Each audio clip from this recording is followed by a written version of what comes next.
Okay, Havoc. What do I think about it? The cinematography, the plot, the world building were all good.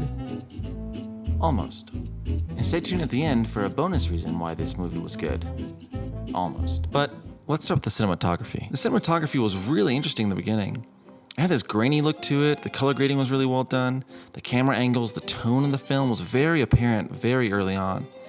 I was able to really buy into the film quite early, which was really refreshing. But then, about halfway through, something shifted.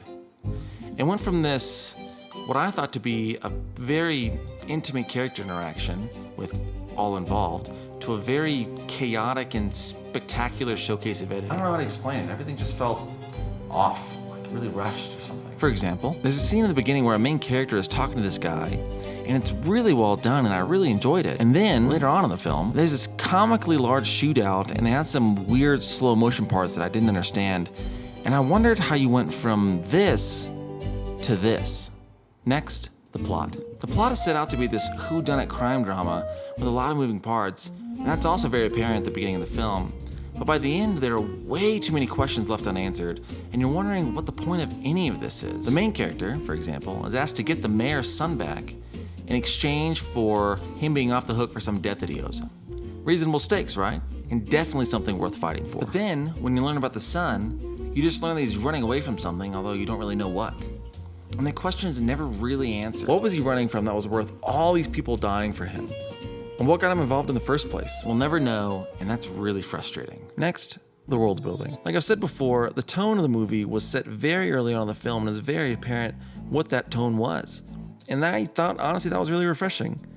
And with the tone came the world that it was set in. It's not New York or Chicago or LA or any other big city. It's just a nameless big city with what seems like a lot of gang crime and a lot of gang culture woven in it. And honestly, I really liked that. The city seemed dark and dirty, like it had seen better days. But then you'll have characters who don't seem like that they're living in the world that's set around them. One of them is literally wearing a perfectly white shirt. And everyone else just seems like their clothing is unable to stain or rip or anything. To conclude, Havoc honestly was a really interesting film. I think it has a lot of potential to be something really cool and be something really good. But honestly, the first half was that. But then the second half, it really seemed like that the writer didn't care too much about finishing it, or just kind of went off the rails. So I feel a little bit duped by that I bought into this thing that ended up not really being worthwhile in the second half. Yeah, honestly, I'd say that it's about half worth my time and half a really good movie. Bonus, the character building. It was good. Almost. Honestly, I think that Tom Hardy crushed it in this movie.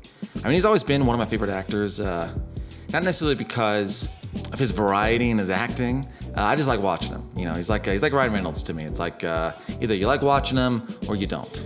And he played a Marine once. It's not a big deal. I think he played his character really well. Honestly, I think all the other people played their characters really well also. It's just the characters' stories are driven by exposition, and that's a bummer. For example, in the beginning of the movie, our main character is introduced by his wife literally saying, 18 months ago you left, and a year ago you stopped contacting us. You're a real father of the year. I just wish there was a 2-minute scene at the beginning of the movie showing him deciding to leave his family, and then all the stuff in between that. You know?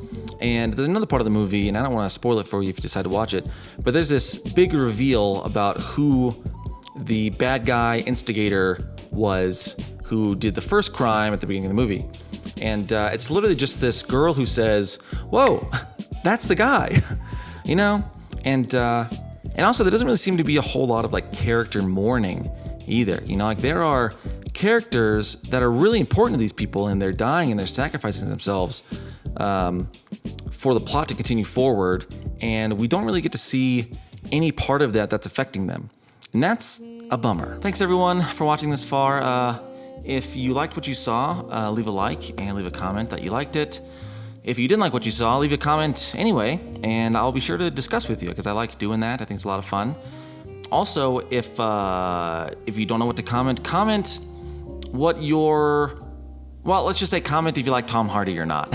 he's to me, he's like a Ryan Reynolds kind of figure, but let me know if you really like watching him. But I guess that's all I really had to say, and I'll catch y'all next time. Bye.